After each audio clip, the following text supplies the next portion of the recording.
नमस्कार, दोपहर समाचार में आपका स्वागत है।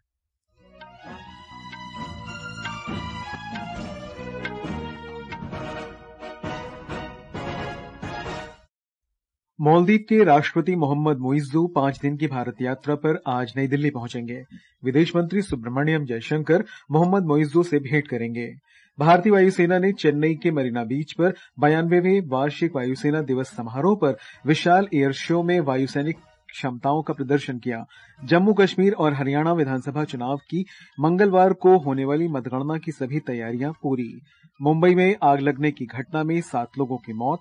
इजरायल को हथियारों की आपूर्ति पर रोक के आह्वान के बाद फ्रांस और इजरायल के बीच विवाद शुरू। और दुबई में महिला T20 क्रिकेट विश्व कप में आज भारत का मुकाबला पाकिस्तान से। वहीं भारत तथा बांग्लादेश के बीच पहली T20 अंतर्राष्ट्रीय क्रिकेट श्रृंखला का पहला मुकाबला आज शाम ग्वालियर में खेला जाएगा।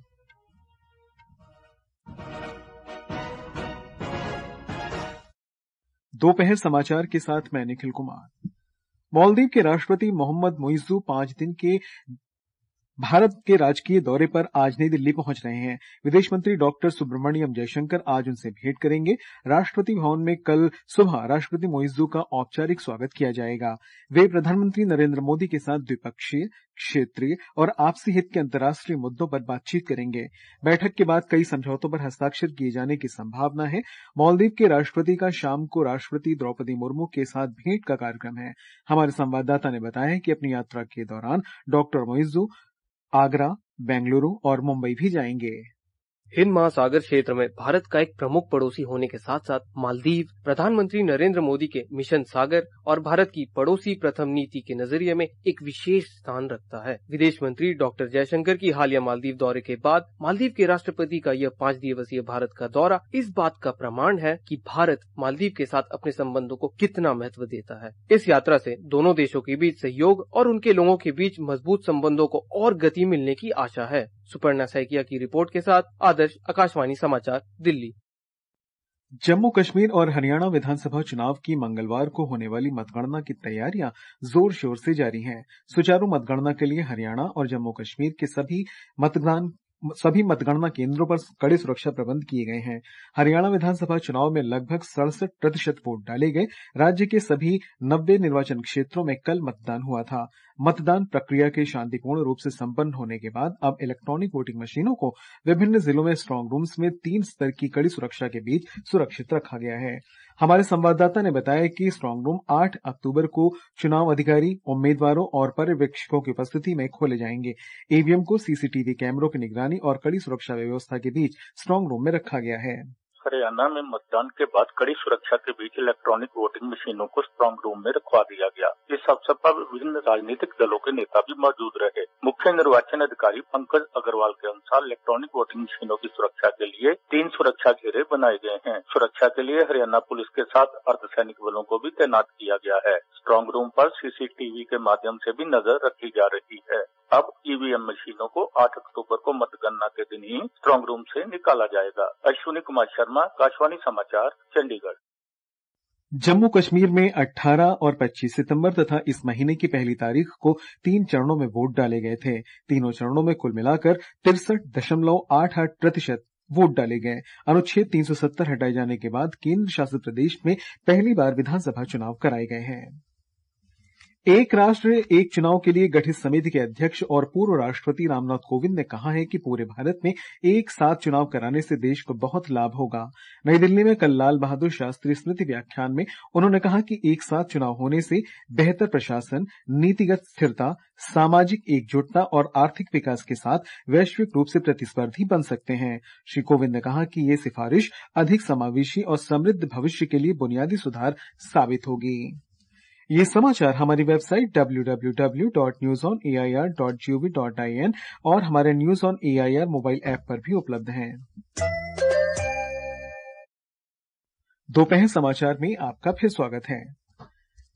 भारतीय वायुसेना की 92वीं वर्षगांठ का आयोजन चेन्नई में 72 लड़ाकू जेट और हेलीकॉप्टरों के शानदार प्रदर्शन के साथ शुरू हुआ। 21 साल बाद आयोजित इस शो को देखने के लिए मरीना ब्रिज पर लाखों दर्शक एकत्र हुए। भारतीय वायुसेना में शामिल Chetak, Rafale, Dakota, Harvard, MiG और जगुआर ने एयर शो के दौरान बेहतरीन करतब दिखाए और अपनी ताकत का शानदार प्रदर्शन किया। इस समारोह में तमिलनाडु के मुख्यमंत्री M.K. स्टालिन, उप मुख्यमंत्री उदयनिधि स्टालिन, राज्य के मंत्री और रक्षा बलों के शीर्ष अधिकारी उपस्थित हुए। पूरे शहर में सुरक्षा व्यवस्था कड़ी कर दी गई और 8,000 से अधिक पुलिसकर्मी तैनात किए गए। हमारे संवाददाता ने बताया कि एयर शो के कारण चेन्नई हवाई अड्डे पर हवाई सेवाओं में बदलाव किया गया। 21 साल बाद आयोजित इस शो ने चेन्नई के मरीना की रेत पर लाखों दर्शकों को आकर्षित किया। भारतीय वायुसेना के लड़ाकू विमान Chetak, Rafale, Dakota, Harvard, MiG, Jaguar, Tamil साहित्य से पांडियन, सारंग, महाबली, सूर्यकिरण, पल्लव, कावेरी, कांची, नीलगिरी, कार्तिकेय, धनुष, मरीना और चोझा जैसे नामों से अपनी ताकत का शानदार प्रदर्शन किया। मरीना के तट पर हर उम्र के लोग एकत्र हुए हैं। समुद्र तट के पास रहने वाले लोग धूप से बचने के लिए छतरियों की सुरक्षा में घरों की छतों पर एकत्र हुए हैं। चेन्नई से जॉय की रिपोर्ट के साथ समाचार कक्ष से आकर्षिता Singh. We saw a chopper and we saw some people who have come down in the parachutes. It was nice to watch. And even though in so much heat, there are lots of people, lots of crowd here. It's nice to see almost the entire Chennai over here. And it's a wonderful experience. It's definitely a lifetime experience. रक्षा अनुसंधान और विकास संगठन DRDO ने चौथी पीढ़ी की कम दूरी वाली हवाई रक्षा प्रणाली की 3 परीक्षण उड़ान सफलतापूर्वक पूरी कर ली है। ये परीक्षण राजस्थान के पोखरण फील्ड फायरिंग रेंज में किया गया। इन परीक्षणों में काफी ऊंचाई और गति के साथ लक्ष्य को भेदा गया। एक वक्तव्य में रक्षा मंत्रालय ने बताया कि इन परीक्षणों में अस्त्र प्रणाली की मारक क्षमता की बार-बार पुष्टि हुई। रक्षा मंत्री राजनाथ सिंह ने सफल परीक्षण पर DRDO, सशस्त्र बलों और उद्योग जगत को बधाई दी है। उन्होंने कहा कि नई मिसाइल से हवाई खतरों से निपटने में सशस्त्र बलों को मजबूती मिलेगी। मुंबई के चेंबूर में आग लगने की घटना में 3 नाबालिगों सहित एक ही परिवार के 7 सदस्यों की मौत हो गई। ये दुर्घटना इमारत के निचले तल पर बनी दुकान में बिजली के तारों में आग लगने के कारण हुई। मुंबई पुलिस उपायुक्त हेमराज ने बताया कि आग की चपेट में आए लोगों को तुरंत अस्पताल ले जाया गया, जहां उन्हें मृत घोषित कर दिया गया। दुर्घटना की जांच जारी है।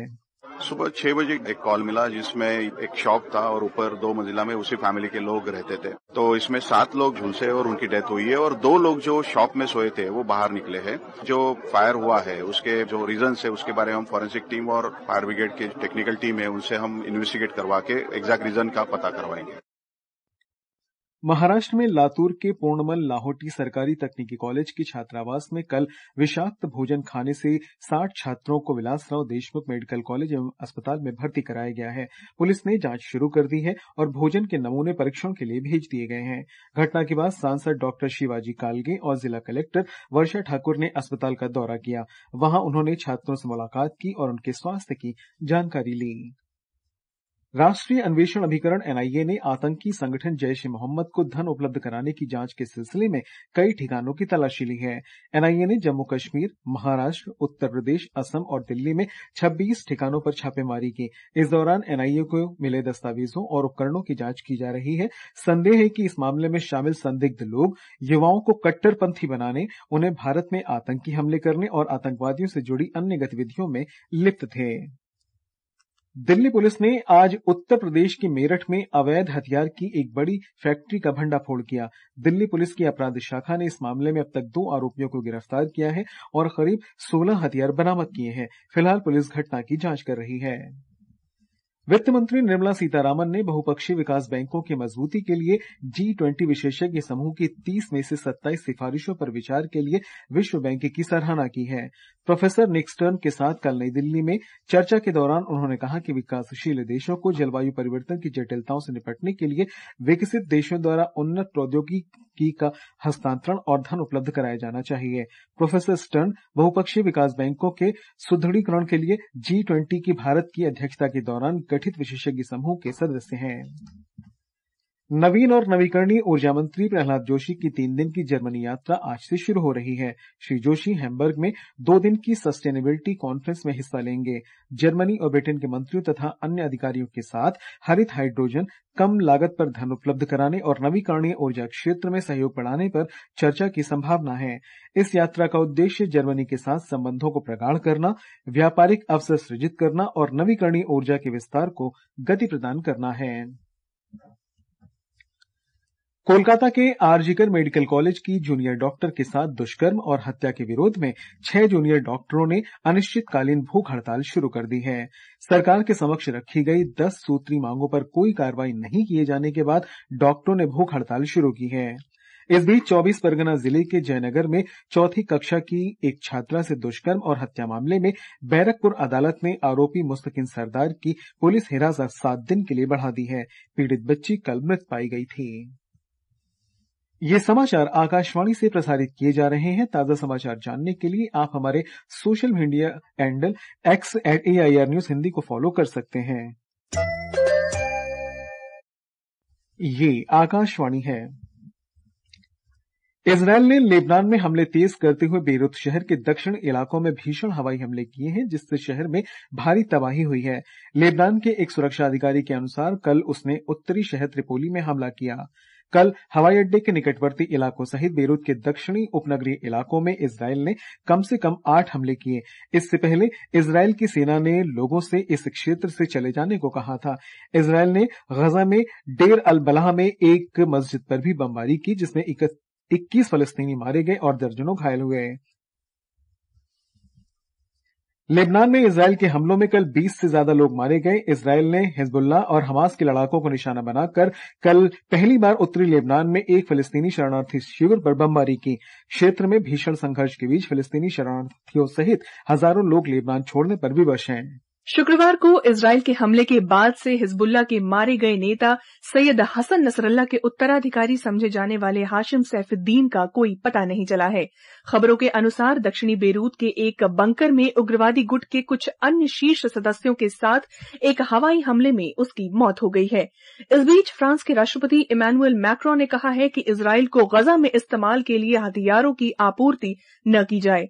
श्री मैक्रों ने लेबनान में जमीनी कार्रवाई के लिए सैनिक भेजने के नेतन्याहू के फैसले की भी आलोचना की है। इस पर इजरायल के प्रधानमंत्री बेन्यामिन नेतन्याहू ने कड़ी प्रतिक्रिया देते हुए फ्रांस के राष्ट्रपति की आलोचना की है। उन्होंने कहा है कि सभी सभ्य देशों को ईरान के नेतृत्व वाली बर्बर शक्तियों के विरुद्ध इजरायल की लड़ाई में पूरी दृढ़ता से उसका साथ देना चाहिए। We're fighting in Lebanon against Hezbollah, the most heavily armed terror organization in the world. We're fighting against the Houthis in Yemen and the Shiite militias in Iraq and Syria that together have launched hundreds of drones and missile attacks against Israel. As Israel fights the forces of barbarism led by Iran, all civilized countries should be standing firmly by Israel's side. Yet President Macron and some other Western leaders are now calling for an arms embargo against Israel. Israel will win with or without their support. इस बीच गजा में युद्ध शुरू होने के 1 वर्ष पूरे होने के अवसर पर विश्व भर में कल रैलियां आयोजित की गई। लगभग 40,000 फिलिस्तीन समर्थक प्रदर्शनकारियों ने मध्य लंदन में मार्च निकाला, जबकि पेरिस, रोम, मनीला, केप टाउन और न्यूयॉर्क शहर में हजारों लोग जमा हुए। समाचार कक्ष से प्राची प्रिया। महिला T20 क्रिकेट विश्व कप में आज भारत का मुकाबला पाकिस्तान से होगा। ये मैच दुबई में दोपहर बाद 3:30 से शुरू होगा। एक रिपोर्ट। भारतीय महिला क्रिकेट टीम को अपने पहले ही मैच में न्यूजीलैंड से मिली हार के बाद भारत के सेमीफाइनल में पहुंचने की उम्मीदों को बड़ा झटका लगा था। भारत को अगर प्रतियोगिता में वापसी करनी है तो उसे आज पाकिस्तान के खिलाफ हर क्षेत्र में बेहतरीन प्रदर्शन करना होगा। न्यूजीलैंड का पिछला T20 क्रिकेट विश्व कप बेहद निराशाजनक रहा था। इससे पहले इस साल न्यूजीलैंड ने अपने सभी 8 T20 मुकाबले गंवा दिए थे। ऐसे में अब ये देखना दिलचस्प होगा कि भारतीय महिला टीम पाकिस्तान के खिलाफ न्यूजीलैंड से मिली हार को भुलाते हुए किस तरह ग्रुप में 2 टीमों में बने रहने की कोशिश करेगी। इस समय भारत ग्रुप में चौथे और अंतिम स्थान पर है। मुकेश कुमार, आकाशवाणी समाचार, दिल्ली। इधर भारत और बांग्लादेश के बीच 3 T20 क्रिकेट मैचों की श्रृंखला का पहला मुकाबला आज ग्वालियर में शाम 7 बजे से होगा। और अंत में मुख्य समाचार एक बार फिर। मालदीव के राष्ट्रपति मोहम्मद मोइज्जू 5 दिन की भारत यात्रा पर आज नई दिल्ली पहुंचेंगे। विदेश मंत्री सुब्रमण्यम जयशंकर मोहम्मद मोइज्जू से आज भेंट करेंगे। भारतीय वायुसेना ने चेन्नई के मरीना बीच पर 92वें वार्षिक वायुसेना दिवस समारोह पर विशाल एयर शो में वायु सैनिक क्षमताओं का प्रदर्शन किया। जम्मू कश्मीर और हरियाणा विधानसभा चुनाव की मंगलवार को होने वाली मतगणना की सभी तैयारियां पूरी। मुंबई में आग लगने की घटना में 7 लोगों की मौत। इजरायल को हथियारों की आपूर्ति पर रोक के आह्वान के बाद फ्रांस और इजरायल के बीच विवाद शुरू हुआ। और दुबई में महिला T20 क्रिकेट विश्व कप में आज भारत का मुकाबला पाकिस्तान से होगा। इसके साथ ही दोपहर समाचार का ये अंक समाप्त हुआ। नमस्कार।